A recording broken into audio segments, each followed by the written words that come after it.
Bonsoir à tous, Libo vous invite ce soir au théâtre de l'Almendra à Rouen. Il présente du 5 au 11 décembre Les Amants de Vérone, un spectacle 100% commedia dell'arte.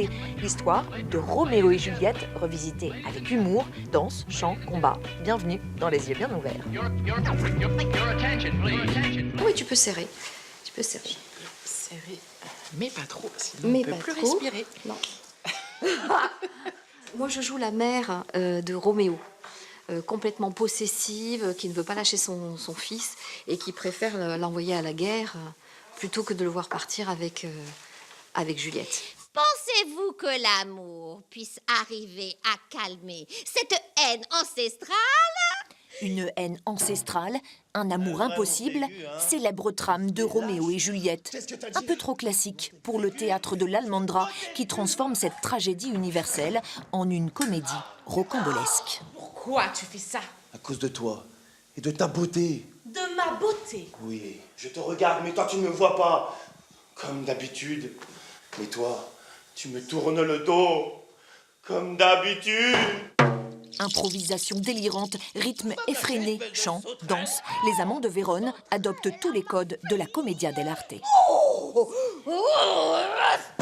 C'est un rythme infernal, en fait. Sur scène, c'est un rythme de jeu énorme.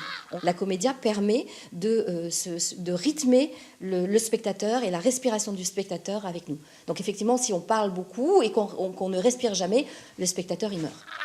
Non mais elle n'a pas d'arme en fait. Ah oui. Dans la pièce, les combats s'enchaînent pour la plus grande joie des comédiens qui se sont formés à l'escrime durant plusieurs semaines. C'est beaucoup de plaisir, de maîtrise du corps, l'écoute avec son partenaire. On retrouve tout ce qu'on retrouve sur scène en tant que comédien de jeu avec un texte. C'est la même chose avec la lame. Les Amants de Vérone détournent avec malice l'œuvre de Shakespeare, mettant l'accent sur les mères de Roméo et Juliette, prêtes à tout pour garder leurs enfants sous leur coupe, quitte à embaucher un exorciste. Donnez-moi la force d'extirper le démon qui est en lui. La commedia dell'arte sert aussi à exorciser les angoisses du spectateur en l'entraînant dans un univers trépidant et en le faisant rire. Paris réussi.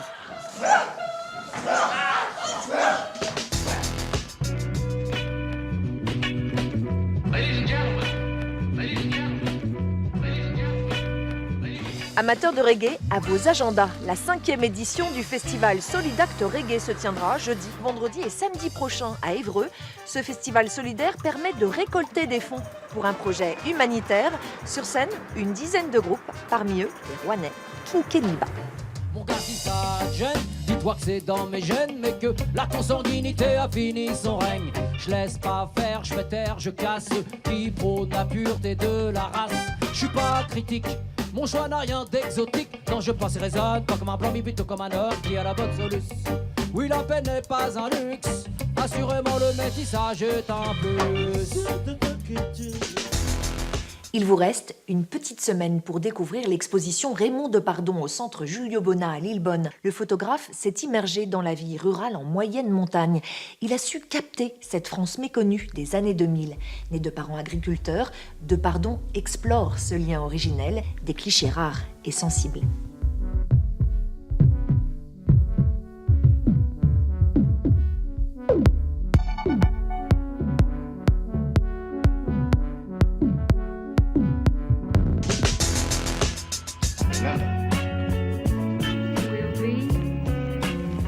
C'est une sorte de librairie géante destinée à donner ou redonner l'envie de lire. Le Festival du livre de jeunesse a ouvert ses portes à la Halle aux Toiles de Rouen jusqu'à dimanche avec pas moins de 60 auteurs et 50 maisons d'édition. Parmi elles, petit à petit, un an après la sortie de Rouen en bande dessinée, voici l'histoire du Havre, de ses origines à la Révolution.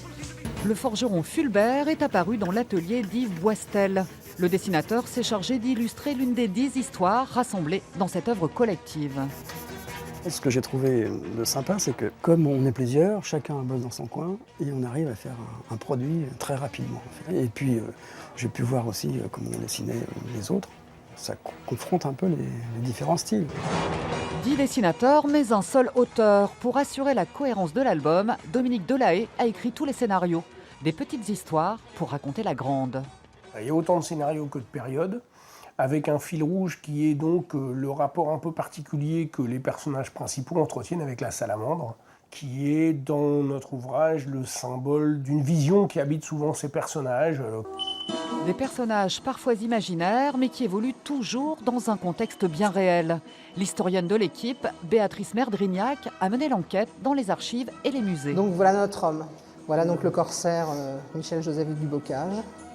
Le navigateur acheta cette résidence, l'actuel musée de l'Hôtel du Bocage, avec la fortune accumulée durant ses 9 ans de voyage. Un chapitre lui est consacré. La difficulté, ça a été de choisir des événements marquants. Par exemple, si je prends pour le Moyen-Âge, on avait par exemple en 1360 la destruction du Cap de la Hève, vous savez, qui a entraîné la chute du village dans la mer. On avait aussi le choix entre le phare des Castillans, un des premiers phares des foyers de guerre.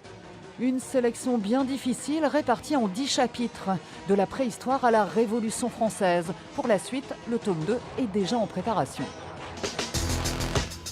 Le Semianiki Express est un train déjanté qui emmène le spectateur dans un voyage aux confins de l'absurde. Dans les compartiments, 6 clowns incarnent tour à tour les voyageurs et les contrôleurs, une épopée slave à découvrir mardi prochain au Rayon Vert à Saint-Valery-en-Caux.